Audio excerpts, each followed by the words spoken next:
નમસ્કાર, જય ગણેશ. દર્શક મિત્રો, વીટીવીની વિશેષ રજૂઆત ભવિષ્ય દર્શન કાર્યક્રમમાં હું શાસ્ત્રી મુકુંદ પંડ્યા આપ સર્વ દર્શક મિત્રોનું હાર્દિક સ્વાગત કરું છું. દર્શક મિત્રો, આજે ષઠતીલા એકાદશી, વર્ષની અંદર 24 એકાદશી આવતી હોય છે અને આ દરેક એકાદશીનું વિશેષ પ્રકારનું મહત્વ છે. આપણા જીવનની અંદર સમૃદ્ધિનું વરદાન લઈને આવેલું છે. આપણા કાર્યોને સિદ્ધ કરવા માટે એકાદશીનો દિવસ ઉત્તમ ગણવામાં આવે છે. આયુર્વેદ શાસ્ત્ર એવું કહે છે કે 15 દિવસમાં એક ઉપવાસ આપણે રાખવો જોઈએ, જેથી આપણા શરીરની અંદર જમા થયેલું વિષ એ નષ્ટ થાય ને એટલા માટે આપણા ઋષિમુનિઓએ એકાદશીનો ઉપવાસ કરવાથી ચંદ્રગ્રહ બલવાન થાય, મનને લગતી સમસ્યાઓ દૂર થાય અને આપણા જીવનની અંદર સુંદર મજાનો લાભ મળી શકે ને એટલા માટે દરેક વ્યક્તિએ એકાદશીનો ઉપવાસ અવશ્ય કરવો જોઈએ. દર્શક મિત્રો, આજે આપણે વાત કરવાની છે શુક્ર અને રાહુ, દૈત્યોના જે ગુરુ કહેવામાં આવે એવા શુક્રાચાર્ય પોતે રાશિ પરિવર્તન કરી રહ્યા છે. પોતાની ઉચ્ચ રાશિ એટલે કે મીન રાશિની અંદર પ્રવેશ કરવા જઈ રહ્યા છે અને આ મીન રાશિની અંદર પ્રવેશ કરતાની સાથે જ પોતે રાહુ મહારાજની સાથે આવશે. રાહુ એટલે માયાવી ગ્રહ. શુક્ર અને રાહુની યુતિ તમારા જીવન ઉપર કેવી અસર કરશે, દેશ અને દુનિયા ઉપર કેવી એની અસર પ્રાપ્ત થશે. 2025નું વર્ષ દર્શક મિત્રો બહુ જ મહત્વનું વર્ષ છે, કારણ કે આ વર્ષની અંદર મોટા મોટા ગ્રહો એનું રાશિ પરિવર્તન થવા જઈ રહ્યું છે. કે જે ગ્રહો 2.5 વર્ષે ચેન્જ થતા હોય, જે ગ્રહો 13 મહિને ચેન્જ થતા હોય, જે ગ્રહો 18 મહિને ચેન્જ થતા હોય અને એમાં પણ અતિચારી ગુરુ રહેવાનો છે, એટલે કે ગુરુ મહારાજ 2 વખત રાશિ પરિવર્તન કરવાના છે. તો દર્શક મિત્રો, આજે આપણે વાત કરવાની છે શુક્ર અને રાહુની યુતિની, કે જે શુક્ર અને રાહુની યુતિ તમારી રાશિ ઉપર કેવી અસર કરશે, ક્યાં સુધી આનો પ્રભાવ રહેશે, કેવા પ્રકારના લાભો, કેવા પ્રકારની નુકસાન, આ દરેક સબ્જેક્ટ ઉપર આપણે ચર્ચા કરવી છે. પરંતુ એ પહેલા વાત કરી લઈએ દર્શક મિત્રો આજના પંચાંગની. દર્શક મિત્રો, આજના પંચાંગની જો વાત કરવામાં આવે તો આજે તારીખ 25/1/2025 નો આજે દિવસ બની રહ્યો છે. વાર બની રહ્યો છે શનિવાર, પૌષ માસ, કૃષ્ણ પક્ષ અને એની એકાદશી કહેતા આજે 11ની આજે તિથિ બની રહી છે. આજના દિવસની અંદર જ્યેષ્ઠા નામનું નક્ષત્ર રહેશે. જ્યેષ્ઠા નામનું આજે નક્ષત્ર રહેશે અને આજે ખાસ કરીને ધ્રુવ નામનો આજે યોગ રહેશે. બાલવ નામનું કરણ છે અને 12 રાશિઓનું ભવિષ્ય કથન જેના આધાર ઉપર કહેવામાં આવશે એવું ચંદ્રમાનું ભ્રમણ આજના દિવસની અંદર વૃશ્ચિક રાશિની અંદર રહેશે. એટલે આજે જે કોઈ પણ બાળકોનો જન્મ થશે તેમની રાશિ વૃશ્ચિક રહેશે, જેના અક્ષર ન અને ય રહેશે. તો આજે જન્મનાર બાળકોનું ભવિષ્ય સુંદર, સુખમય, આનંદમય, હર્ષમય, લાભમય રહે તેવી શુભકામના સાથે જય ગણેશ. દર્શક મિત્રો, વાત આપણે કરી રહ્યા છીએ શુક્ર અને રાહુની યુતિ. એવું કહેવાય કે જ્યોતિષ શાસ્ત્રની અંદર રાહુને પાપી અને છાયાગ્રહ કીધેલો છે, પરંતુ કલિકાલની અંદર, કલિયુગની અંદર રાહુનો પ્રભાવ સવિશેષ માત્રામાં છે. કારણ કે લોકો આજે દેખાડવાની ક્યાંક ને ક્યાંક વાતો બહુ વધી ગઈ છે. એટલે એવું કહેવાય કે આમદની ભલે 98ની હોય પણ ખર્ચા રૂપિયા ક્યાંક ને ક્યાંક આવક કરતા જાવકનું પાસું વધારે રહેતું હોય. બાજુવાળાએ ગાડી લીધી છે તો મારે પણ ગાડી લેવી પડે. આવી વસ્તુઓ અત્યારના જીવનની અંદર વધી ગઈ છે ને એટલા માટે રાહુ છે શોર્ટકટનો પણ કારક છે. લોકોને ઝડપથી પૈસા કેવી રીતે કમાવવા એવા માટેના જે વિચારો ઉત્પન્ન થાય એ રાહુ દ્વારા ઉત્પન્ન થાય. ટેકનોલોજીનો વિકાસ એ પણ રાહુના લીધે જ દર્શક મિત્રો થાય છે. અને એટલા માટે દર્શક મિત્રો, રાહુ એ માયાવી ગ્રહ છે. જે લોકો ફિલ્મી દુનિયા સાથે જોડાયેલા છે, જે લોકો ગ્લેમરની દુનિયા સાથે જોડાયેલા છે, જે લોકો મીડિયા ક્ષેત્ર સાથે જોડાયેલા છે, આ બધા લોકો ઉપર શુક્રનો પ્રભાવ સવિશેષ માત્રામાં હોય છે. સારો રાજકારણી બનવું હોય તો પણ રાહુની જરૂર પડે, સારો બિઝનેસમેન બનવું હોય તો પણ રાહુની જરૂર પડે, અને સારો કલાકાર બનવું હોય તો પણ રાહુની જરૂર પડે. અને એ રાહુ મહારાજ ઓલરેડી પહેલેથી મીન રાશિની અંદર બિરાજમાન છે. હવે કુંભ રાશિની અંદરથી શુક્ર મહારાજ પોતે રાશિ પરિવર્તન કરવાના છે 28 ફેબ્રુઆરીના રોજ, 28 જાન્યુઆરીના રોજ, એટલે કે 28/1/2025ના રોજ આ શુક્ર મહારાજ પોતે રાશિ પરિવર્તન કરશે, મીન રાશિની અંદર પોતે પ્રવેશ કરશે. એટલે કે 3 દિવસ પછી આજે 25 થઈ, 26, 27 અને 28 તારીખે શુક્ર મહારાજ રાહુની સાથે બિરાજમાન થઈ જશે. રાહુની સાથે બિરાજમાન થતાની સાથે સાથે જ દરેક રાશિ ઉપર એની અલગ અલગ અસર પડે છે. દર્શક મિત્રો, ખાસ કરીને નક્ષત્રનો પ્રભાવ પણ આપણા જીવનની અંદર સવિશેષ માત્રામાં હોય છે અને આ નક્ષત્રના પ્રભાવની અંદર પણ આપણા જીવનની અંદર લાભ અને નુકસાન ઉત્તમ પ્રકારનો પ્રાપ્ત થતો હોય છે. દર્શક મિત્રો, રાહુ અને શુક્રની યુતિ 28 જાન્યુઆરીએ સવારે 7:12 સુધી થશે. રાહુ મહારાજ, આ શુક્ર મહારાજ આમ જોવા જઈએ તો એક રાશિની અંદર 27 દિવસ સુધી પોતે રહેતા હોય છે, પરંતુ આ વખતે ઘણો બધો સમયગાળો વધારે રહેવાના છે, કારણ કે વક્રી થશે, માર્ગી થશે, વક્રી થશે ને માર્ગી થશે. આવી રીતે પોતે રાશિ પરિવર્તન, ખાસ કરીને મીન રાશિની અંદર પોતે મે મહિના સુધી રહેશે. હવે મે મહિના સુધી આ શુક્ર અને રાહુની યુતિ રહેશે. ઓલરેડી વચમાં એટલે કે મધ્યની અંદર માર્ચ મહિનાની અંદર આપણે જોઈશું કે કુંભ રાશિની અંદરથી શનિ મહારાજ પોતે પરિવર્તન થઈ અને એ પણ મીન રાશિની અંદર પ્રવેશ કરી જવાના છે. ત્યારે શુક્ર, રાહુ અને શનિ આ 3 ગ્રહોની યુતિ પણ ત્યારે બિરાજમાન થશે. દર્શક મિત્રો, ખાસ આ સમયગાળો બહુ જ મહત્વનો છે, કારણ કે શુક્ર અને રાહુની યુતિ એક પ્રકારનો લંપટ નામનો યોગનું સર્જન કરે. આમ જોવા જઈએ તો શુક્ર અને રાહુ બંને મિત્ર છે અને એટલા માટે જોઈશું કે આ સમયગાળાની અંદર આપણે દેખાવ વધારે પડતો વધી જશે. લોકોને ક્યાંક ને ક્યાંક માયા વધારે પડતી લાગશે કે નહીં આ કરવું, અરે આમાં મને ફાયદો છે, આ વસ્તુ કરવાથી મને બેસ્ટ રિઝલ્ટ મળશે, બેસ્ટ ફાયદો મળશે. ને માર્ચ મહિના પછીનો સમયગાળો આપણે જોઈશું સ્ટ્રગલ વાળો રહેશે, કારણ કે જ્યારે માર્ચ મહિનાની અંદર શનિ મહારાજ પોતે રાશિ પરિવર્તન કરશે, શુક્ર, રાહુ અને શનિ આ 3 ગ્રહો સાથે જશે, ત્યારે આપણે જોઈશું કે શેર બજારની પરિસ્થિતિથી લઈ અને દરેક જગ્યાએ મની ક્રાઇસિસ, ઇકોનોમીની અંદર ઘણા બધા ફેરફારો, ઘણી બધી સમસ્યાઓ વર્લ્ડ વાઇઝ આપણને જોવા મળશે. એવું નહીં કે ખાલી ભારતમાં, વર્લ્ડની અંદર પણ આ સમયગાળાની અંદર ઇકોનોમીની અંદર ઘણા બધા પેલા જોવા મળશે અને એના લીધે ક્યાંક ને ક્યાંક મેન્ટલી ડિસ્ટર્બન્સ પણ લોકોનું વધતું જણાશે. શુક્ર અને રાહુની યુતિ ઇમોશનલ એટેચમેન્ટ વધારી દેશે. શુક્ર અને રાહુની યુતિ લોકોને મોજશોખ પાછળ પૈસાનો ખર્ચનું પ્રમાણ વધારી દેશે અને ક્યાંક ને ક્યાંક જોવા જઈએ તો આ સમયગાળો થોડો ઘણો ટફ રહે એવા પણ સંપૂર્ણ ચાન્સીસ બની રહ્યા છે. દર્શક મિત્રો, આપણે હમણાં ટૂંક સમય એટલે કે થોડાક દિવસ પહેલાના મારા ટીવી પ્રોગ્રામમાં વાત કરી હતી કે ડોનાલ્ડ ટ્રમ્પ પોતે શપથ લઈ રહ્યા છે અને એ શપથ પછીની પરિસ્થિતિની અંદરની ચર્ચા પણ આપણે કરી હતી. તો દર્શક મિત્રો, આ જ સમયગાળો એવો રહેશે કે આ સમયગાળાની અંદર આપણે જોઈશું કે બજેટ ક્યાંક ને ક્યાંક આવતું જણાશે. આપણા ભારતમાં પણ બજેટ સત્ર આ સમયગાળા દરમિયાન છે.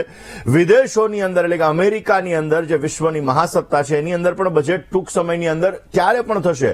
તો આ સમયગાળાની અંદર ઇકોનોમીની અંદર ઘણા બધા મની ક્રાઇસિસ આપણને જોવા મળશે, ઘણી બધી સમસ્યાઓનું પ્રમાણ પણ આપણે જોઈ શકીશું. વિરોધનો વંટોળ થોડો ઘણો વધતો જણાશે. આ સમયગાળો એવો રહેશે કે સત્તાધારી પક્ષ છે એ સત્તાધારી પક્ષ તરફ લોકોનો વિરોધ વધી શકે એવા પણ સંપૂર્ણ ચાન્સીસ બની રહ્યા છે. ભારતની દ્રષ્ટિએ જોવા દઈએ તો ભારત ઇકોનોમીની અંદર ક્યાંક ને ક્યાંક થોડો ઘણો લાભ મળી શકે એવા ચાન્સીસ બની રહ્યા છે, પરંતુ હા, ખર્ચ તો વધવાનો છે.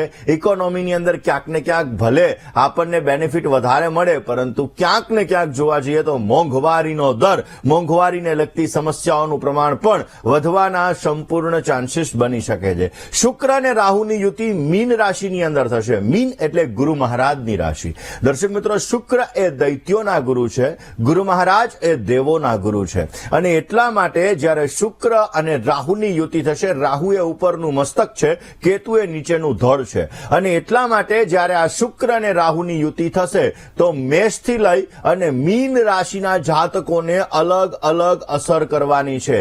મેષથી લઈ અને મીન રાશિના જાતકોને અલગ અલગ અસર કરશે ને જેના લીધે ઘણી બધી રાશિના જાતકોને લાભ થશે અને ઘણી બધી રાશિના જાતકોને ક્યાંક ને ક્યાંક નુકસાન થવાના પણ ચાન્સીસ બની શકે છે. એમાં પણ દર્શક મિત્રો 1 ફેબ્રુઆરી 2025 થી આ જે રાહુ મહારાજ છે એ સવારે 8:37 પોતે નક્ષત્ર પરિવર્તન પણ કરવાના છે. એટલે ક્યાંક ને ક્યાંક જોવા જઈએ તો ઉત્તરા ભાદ્રપદ નક્ષત્રની અંદર એનો પ્રવેશ થશે અને આ ઉત્તરા ભાદ્રપદ નક્ષત્રની અંદર પ્રવેશ થતાની સાથે રાહુ અને શુક્ર એની પ્રબળ યુતિ બનશે અને આ પ્રબળ યુતિ દરેક રાશિના જાતકો ઉપર અલગ અલગ અસર કરવાની છે, જેની અંદર ઘણી બધી રાશિના જાતકોને ફાયદો પણ થશે, ઘણી બધી રાશિના જાતકોને ક્યાંક ને ક્યાંક નુકસાનની શક્યતાઓ પણ વધી શકે છે.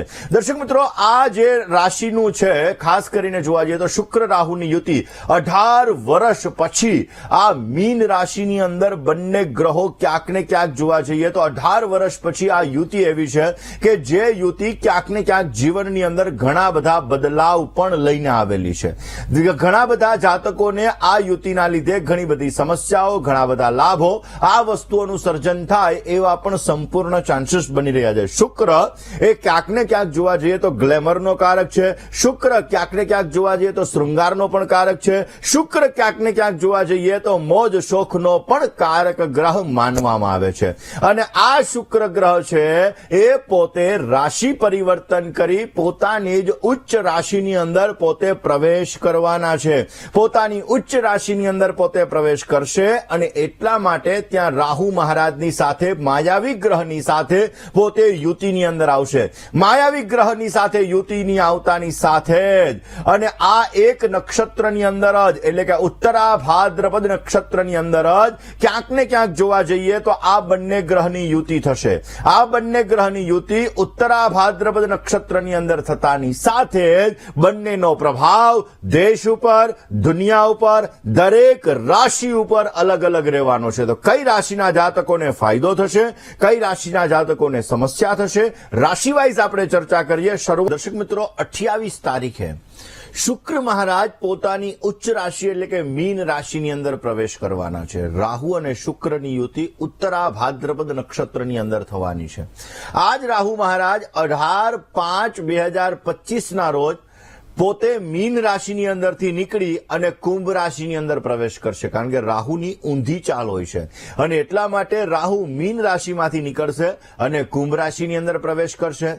જ્યારે મીન રાશિની અંદર ત્યારે પણ શુક્ર મહારાજ વિરાજમાન હશે, જે 31/5/2025 ના રોજ મીન રાશિની અંદરથી પોતે અલગ રાશિની અંદર એટલે કે મેષ રાશિની અંદર પ્રવેશ કરશે.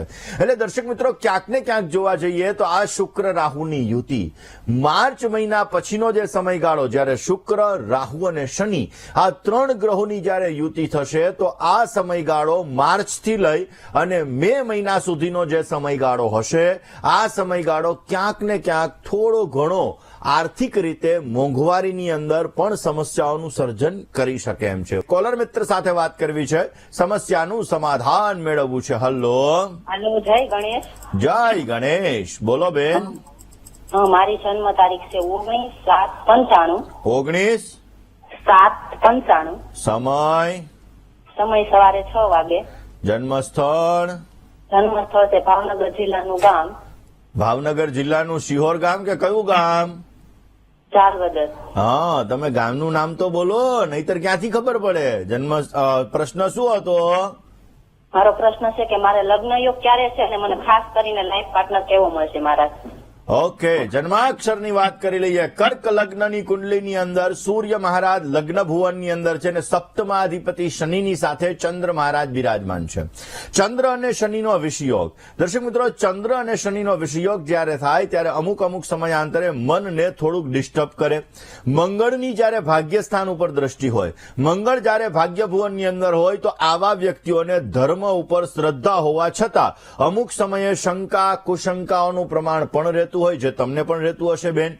કર્ક લગ્ન છે. કર્ક લગ્ન માટે મેં ઘણી વખત કીધું છે કે જ્યારે કર્ક લગ્ન કોઈ પણ વ્યક્તિને હોય તો સપ્તમ સ્થાનનો સ્વામી શનિ બને, જે લગ્ન જીવનમાં વૈચારિક મતભેદોનું સર્જન કરાવી શકે. એટલે 7મા સ્થાનની અંદર ઓલરેડી જોવા જઈએ તો મકર રાશિ છે, એનો અધિપતિ ચંદ્રની સાથે બિરાજમાન છે, જે વિષયોગનું સર્જન કરે છે, જેના લીધે દાંપત્ય જીવનમાં થોડાક વૈચારિક મતભેદો રહે એવા પણ સંપૂર્ણ ચાન્સીસ છે. માટે લગ્ન કરતા પહેલા ચંદ્ર શનિના એકાદશીના વિષયોગની પૂજા બેન આપ અવશ્ય કરજો, જેથી તમને પોઝિટિવ રિઝલ્ટ મળશે. ગુરુ મહારાજ તમારા વક્રી બિરાજમાન છે, 5મા સ્થાનની અંદર બિરાજમાન છે. ગુરુનો ઓરિજિનલ પોખરાજ પેલી આંગળીની અંદર ધારણ કરી લો, અવશ્ય સારો લાભ મળશે. ડાયજેશનની સમસ્યાની અંદર, ગેસને લગતી સમસ્યાની અંદર પણ તમને થોડીક રાહત મળતી જણાશે. રોજ સવારે સૂર્યને જલ ચડાવો. તમારે સિંહ રાશિ, વૃશ્ચિક રાશિ, મીન રાશિ અને મિથુન રાશિ, આ 4 રાશિ સાથે લેણા દેણી બની રહી છે. મે મહિના પછી લગ્ન યોગ ચાલુ થવા જઈ રહ્યો છે. પ્રયત્ન કરશો તો અવશ્ય પ્રયત્ન ફલીભૂત થતા જણાશે. દર્શક મિત્રો, શુક્ર અને રાહુની યુતિ બહુ મહત્વનું છે, કારણ કે ઉત્તરા ભાદ્રપદ નક્ષત્રની અંદર આ યુતિ થવા જઈ રહી છે. આ યુતિ તમારી રાશિ ઉપર કેવી અસર કરશે અને કેવા પ્રકારના લાભ, કેવા પ્રકારના નુકસાન. દર્શક મિત્રો, આજે ષઠતીલા એકાદશી છે. આજના દિવસની અંદર આમ જોવા જઈએ તો ભગવાન વિષ્ણુની પૂજા કરવાનું સવિશેષ મહત્વ છે. એકાદશીનો ઉપવાસ પણ કરવો જોઈએ અને આજના દિવસે ભગવાન વિષ્ણુ ઉપર જો કેસરવાળા જલથી અભિષેક કરવામાં આવે, મધુરાષ્ટકમનો પાઠ કરવામાં આવે, વિષ્ણુ સહસ્રનો પાઠ કરવામાં આવે તો સવિશેષ માત્રામાં આપણને લાભ થઈ શકે છે. અને એમાં પણ એકાદશીના દિવસે જો ભગવાન વિષ્ણુને નારિયેલ એટલે કે શ્રીફળ અને બદામ આ 2 વસ્તુ અર્પણ કરી અને ત્યારબાદ એનો ભોગ અર્પણ કર્યા પછી વિષ્ણુ સહસ્ર નામાવલીનો એક પાઠ કરી અને એ નારિયેલ અને એ બદામને જો આપણે નાના નાના બાળકોની અંદર આપણે વેચી દઈએ અને કન્ટિન્યુ 27 એકાદશી, કારણ કે 27 નક્ષત્ર છે, એટલે 27 એકાદશી સુધી જો આપણે આ પ્રયોગ કરીએ તો આપણી મનની ઈચ્છાઓ ભગવત કૃપાથી અવશ્ય પરિપૂર્ણ થાય છે. આ જ સબ્જેક્ટ ઉપર વાત કરીએ. કોલર મિત્ર સાથે વાત કરી સમસ્યાનું સમાધાન મેળવીએ. હલો, જય ગણેશ. હા, હું કેનેડાથી બોલું છું. મારા માટે એક પ્રશ્ન હતો. મારું નામ છે બીનલ અને જન્મ તારીખ છે 30/1/1996. સમય 14:10. જન્મનું સ્થળ ઊંઝા અને મહેસાણા જિલ્લો. ઓકે, શું પ્રશ્ન હતો? હા, તો અત્યારે કેનેડામાં છું, તો ભવિષ્યમાં કેનેડામાં સારી પ્રગતિ રહેશે કે? કેનેડાથી તમે વાત કરી રહ્યા છો અત્યારે? હા. ઓકે, અત્યારે ત્યાં તો રાતનો સમય હશે? હા, રાતે 11 વાગ્યા છે. ઓકે ઓકે, સારું. તમે અમારો પ્રોગ્રામ જોઈ રહ્યા છો. આપણી સંસ્કૃતિનું રક્ષણ અને ખાસ કરીને ભવિષ્ય દર્શન જે વૈજ્ઞાનિક દ્રષ્ટિએ અભિગમ કરતો આ પ્રોગ્રામ છે, તમે વિદેશની અંદર રહેતા લોકો પણ નિહાળી રહ્યા છો, એટલે આપનો ખૂબ ખૂબ આભાર. કેવો લાગે છે અમારો પ્રોગ્રામ તમને? બહુ સરસ લાગે છે. હું ઘણી વાર ટાઈમ નીકાળીને જોઉં છું. Thank you. અને શું તમારે પ્રશ્ન પૂછવાનો હતો બેન? હા, તો ભવિષ્યમાં કેનેડામાં સારી પ્રગતિ રહેશે કે ઇન્ડિયામાં, અને સંતાન યોગ ક્યારે બને છે? ચલો હવે જન્માક્ષરની વાત કરીએ. પહેલી વસ્તુ, સંતાન માટે હંમેશાને માટે પતિ અને પત્ની બંનેના ગ્રહો જોયા પછી ફાઇનલ ડિસિઝન મળતું હોય છે. પરંતુ તમારા જન્માક્ષર મુજબ જોવા જતા બેન, 5મ સ્થાનની અંદર રાહુ મહારાજ બિરાજમાન છે. 5મું સ્થાન એ સંતાનનું સ્થાન કહેવાય, એટલે સંતાનના યોગ તો તમારે છે. તમારા હસબન્ડની કુંડલી જો પોઝિટિવ હશે તો સંતાનની સુખાકારી સારી મળે. હા, કોઠો થોડોક તમારો ગરમ છે, જેના લીધે સંતાન સ્ત્રાવ થઈ જાય એવા સંપૂર્ણ ચાન્સીસ બને. હવે વાત આવી કેનેડામાં રહેવું કે ઇન્ડિયામાં રહેવું. દર્શક મિત્રો, દરેક દેશ છે એનો એક અલગ અલગ નકશો હોય છે અને એ નકશાના આધાર ઉપર એ દેશ ઉપર એ ગ્રહનો પ્રભાવ પડતો હોય છે. એક્ઝામ્પલ તરીકે અમેરિકા રાહુ પ્રધાન દેશ છે, કેનેડા છે શનિ પ્રધાન દેશ છે, તો ઓસ્ટ્રેલિયા છે મંગળ પ્રધાન દેશ છે. તમે જે ગ્રહ તમારો બલવાન હશે એ દેશ માટેના તમે પ્રયત્ન કરો તો તમને પોઝિટિવ રિઝલ્ટ મળતું જણાય. બેન, તમારા જન્માક્ષરની અંદર સ્વગૃહી શનિ મહારાજ કુંભ રાશિની અંદર 10મ સ્થાનમાં બિરાજમાન છે. કેનેડાથી લેણાદેણી બહુ જ સારી છે. કેનેડામાં તમે સ્થાયી થઈ શકો એમ છો, પરંતુ લાભસ્થાનની અંદર જે કેતુ મહારાજ છે એ સ્ટ્રગલ, મહેનત, પરિશ્રમ થોડુંક વધારે કરાવશે. અમુક સમયે મોઢામાં આવેલો કોળિયો પણ તમારો છીનવાઈ જાય. બની શકે ત્યાં સુધી રોજ સવારના પૂરમાં વહેલા ઉઠી તમારા કપાળની અંદર કેસર અને ચંદનનું તિલક કરો, એનાથી પોઝિટિવ રિઝલ્ટ મળશે. જેટલી ગણપતિની આરાધના કરશો એટલી ગણપતિની આરાધના તમને પોઝિટિવ રિઝલ્ટ આપી શકશે. તમારો પંચમાધિપતિ ધનાધિપતિ બુધ પોતે 8મ સ્થાનની અંદર ગુરુની રાશિમાં બિરાજમાન છે. બુધનો નંગ આજુબાજુમાં ડાયમંડ મૂકી રિંગ ફિંગરની અંદર ધારણ કરી દેજો. જેનાથી આર્થિક સુખાકારી સારી મળશે, ધનની સુખાકારી સારી મળશે, સંતાનની સુખાકારી સારી મળશે અને પોઝિટિવ લાભ મળશે. નાગદોષ અને અંગારક યોગની પૂજા અવશ્ય કોઈ પણ ભૂદેવ પાસે કરાવજો, જેથી તમને પોઝિટિવ રિઝલ્ટ મળી શકે અને ઇમોશનલ એટેચમેન્ટ વધારે પડતું ન રહે એ માટેના પ્રયત્ન કરજો. કોલર મિત્ર સાથે વાત કરીએ, સમસ્યાનું સમાધાન મેળવવા પ્રયત્ન કરીએ. હલો હેલો, જય ગણેશ. જય ગણેશ. હા, જુનાગઢ થી બોલું છું. બોલો ને બેન. મારા દીકરા વિશે વાત કરવી છે. તેની જન્મ તારીખ છે 4/8/97. સમય બપોરે 11:30 ની વચ્ચે. જન્મ સ્થળ ધોરાજી. પ્રશ્ન એના લગ્ન યોગ કે બને. ચલો હવે લગ્નની વાત કરી લઈએ, કારણ કે મંગળ દોષ વાળી કુંડલી છે. દર્શક મિત્રો, કોઈ પણ વ્યક્તિની કુંડલીની અંદર 1, 4, 7, 8 અને 12 આ સ્થાનની અંદર મંગળ હોય તો મંગળ દોષ ગણાય. હવે તમે એમ કહો કે ભાઈ 1, 4, 7, 12 એ લગ્ન કુંડલી મુજબ જે જગ્યાએ લગ્ન લખેલું છે એ તમારું પહેલું સ્થાન ગણાય. હવે ન્યા માની લ્યો 7 નંબર હોય તો એ તુલા રાશિ ગણાય, એટલે કે તુલા લગ્ન છે.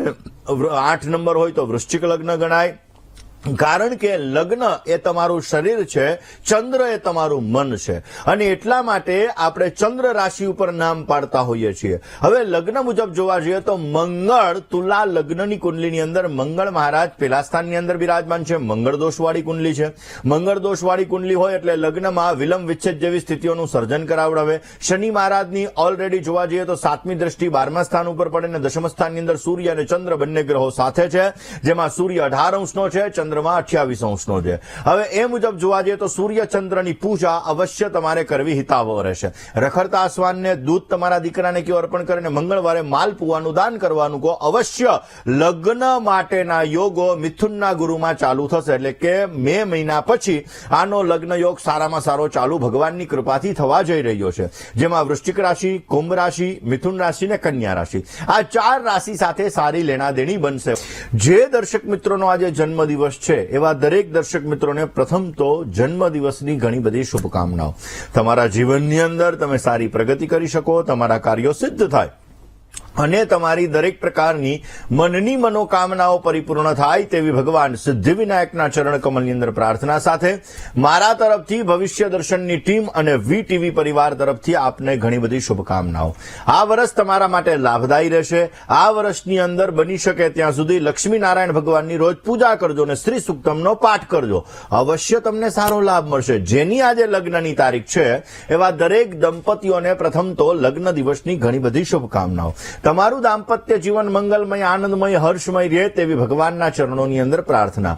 વડલાના વૃક્ષની પૂજા ખાસ અમાવસ્યાના દિવસે કરજો અથવા એની અંદર જલ અર્પણ કરજો. પોઝિટિવ તમને રિઝલ્ટ મળતું જણાશે. કોલર મિત્ર સાથે વાત કરીએ, સમસ્યાનું સમાધાન મેળવીએ. હલો હેલો, જય ગણેશ. જય ગણેશ. હાજી. તમારા દીકરા વિશે પૂછવું છે. એની દીક- જન્મ તારીખ 20/11/99. દર્શન સમય સવારે 7 થી 7:30 ગાળામાં. જન્મ સ્થળ સરદાર, રાજકોટ જિલ્લો. પ્રશ્ન એના લગ્ન હગાઈ સાચી નથી. બાયોડેટા ઘણા આવે છે પણ હગાઈ સાચી નથી. અને કેદી થાય ને કઈ રાશિ આવી રહે અને કઈ દીધા મને એનો ધંધો કપડાની દુકાન હતી ને એ હાલતી નહોતી, એટલે કપડાની હોલસેલ નું કરે છે. એમાં લાભ છે કે પાર્ટનરમાં લાભ છે? ચલો હવે જન્માક્ષરની વાત કરીએ. આટલા બધા પ્રશ્નો હોય ને તો એના માટે પર્સનલી અપોઇન્ટમેન્ટ લઈને તમારે મળવું જોઈએ. આમાં તો 1-2 પ્રશ્નના જવાબ મળે, છતાં આપણે ટ્રાય કરીએ. તુલા લગ્નની કુંડલીમાં 12મા સ્થાનની અંદર શુક્ર મહારાજ છે. બુધ શુક્રનો પરિવર્તન યોગ છે. સ્વતંત્ર વ્યવસાયથી લાભ રહેશે. ઇમ્પોર્ટ એક્સપોર્ટને લગતો બિઝનેસ, કપડાને લગતો બિઝનેસ અને એમાં પણ હોલસેલને લગતા બિઝનેસની અંદર સારો એવો લાભ મળી શકે.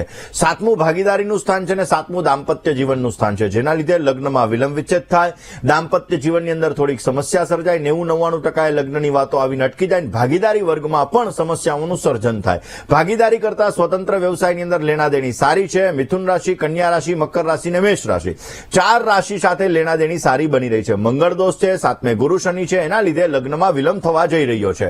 ઓલરેડી એમનો લગ્ન યોગ મે મહિના પછી ચાલુ થશે. મંગળ કેતુની પૂજા અને ખાસ કરીને જોવા જઈએ તો શનિ મહામંડળની પૂજા કોઈ પણ ભૂદેવ પાસે આપ અવશ્ય કરાવજો, જેથી તમને પોઝિટિવ રિઝલ્ટ પોઈન્ટ મળતું જણાશે. દર્શક મિત્રો, આજનો શુભાંકની વાત કરીએ. આજના શુભાંકની જો આપણે વાત કરીએ તો આજના દિવસની અંદર 7 અંક તમારા માટે લાભદાયી છે. કલરની વાત કરીએ તો વાદળી અને રીંગણી કલર તમને સારી સફળતા આપશે અને સમય બપોરે 12:30 થી 1:59 સુધીનો સમય તમારા માટે ઉત્તમ છે. રાહુકાલની આજે વાત કરીએ તો સવારે 9:31 થી 11:01 સુધીનો સમય એ રાહુકાલનો સમય છે. આજના દિવસની અંદર શુભ દિશા ઉત્તર બની રહી છે અને અશુભ દિશાની વાત કરીએ તો પૂર્વ અને ઈશાનનો ખૂણો આજે અશુભ બની રહ્યો છે, એટલે આ દિશામાં પ્રથમ પ્રયાણ ન કરવું હિતાવહ છે. આજે ખાસ કરીને રાશિ ઘાતની વાત કરીએ તો વૃષભ, સિંહ, કન્યા અને મીન આ 4 રાશિવાળા જાતકોએ આજે વાણીમાં વર્તનમાં સંયમ રાખવો બહુ જ જરૂરી રહેશે. દર્શક મિત્રો, શુક્ર અને રાહુની યુતિ ઉત્તરા ભાદ્રપદ નક્ષત્રની અંદર થશે. ઉત્તરા ભાદ્રપદ નક્ષત્રની અંદર થતી હોવાના લીધે 12 રાશિ ઉપર કેવી અસર થશે આપને જણાવી, પરંતુ તમારી રાશિને તમને ઘણી બધી સમસ્યાઓનું સર્જન કરી રહી છે, કારણ કે રાહુ એ માયાવી ગ્રહ છે, દેખાડે અલગ, ક્યાંક ને ક્યાંક માયા ઉત્પન્ન કરાવડાવે, અને શુક્ર એ ગ્લેમર શૃંગારનો કારક ગ્રહ છે અને એના લીધે પૈસાનો કારક ગ્રહ પણ શુક્ર છે. શુક્ર જ્યારે રાહુની સાથે આવી જાય ત્યારે આપણા જીવનની અંદર ઘણી બધી લોભામણી વસ્તુઓ ઉત્પન્ન કરાવડાવે. એટલે આ સમયગાળાની અંદર આપણે જોઈશું કે સોશિયલ મીડિયા દ્વારા ઘણા બધા લોકો જે ડિજિટલ એરેસ્ટમેન્ટ કરતા હોય છે, ક્યાંક ને ક્યાંક જોવા જઈએ તો ઘણા લોકો છે એ ડિજિટલ માધ્યમથી લોકો પાસેથી પૈસા લેતા હોય છે. એટલે આ સમયગાળામાં એ બધી બાબતોમાં ફ્રોડનો ભોગ તમે ન બનો તે અંગે તમારે કાળજી રાખવી બહુ જ જરૂરી છે, કારણ કે લાલચ સમસ્યા સર્જાવી શકે. માટે લાલચમાં આવીને કોઈ પણ પ્રકારનું કામ એવું ન કરતા કે જેના લીધે મે મહિના સુધીની અંદર તમારે પૈસા ખોવાનો વારો આવી શકે. દર્શક મિત્રો, આજના દિવસની અંદર હનુમાનજીના મંદિરે ચમેલીના તેલનો દીવો કરવાથી અવશ્ય તમને લાભ મળી શકશે. આજના દિવસની અંદર મનમાં કોઈ પણ માટે કુભાવ ન રાખતા અવશ્ય પોઝિટિવ રિઝલ્ટ મળશે.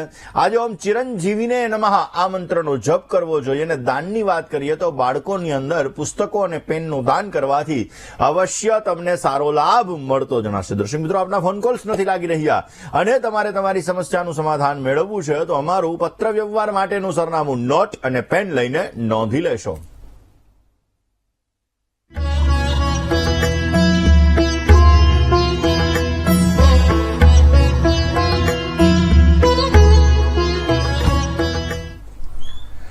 દર્શક મિત્રો, તમારે મને રૂબરૂ મળવું છે. તમારી જ્યોતિષને લગતી સમસ્યા હોય કે વાસ્તુને લગતી સમસ્યા હોય, આ દરેક પ્રકારની સમસ્યાના સમાધાન માટે મને મારી અમદાવાદ ઓફિસે તમે રૂબરૂ મળી શકો છો, તમારી સમસ્યાઓનું સમાધાન મેળવી શકો છો. ને એની સાથે સાથે આગામી 3 તારીખે અને 4 તારીખે એટલે કે 3/2/2025 અને 4/2/2025 રોજ હું તમને સુરત ખાતે મળીશ. એટલે જે લોકોને મને સુરતમાં મળવું હોય એ લોકો પણ પોતાની અપોઇન્ટમેન્ટ નોંધાવી શકે છે. બાકી તો અમદાવાદ મારો મોબાઈલ નંબર નોંધવાનું ના ભૂલતા. આજના દિવસમાં આટલો જ.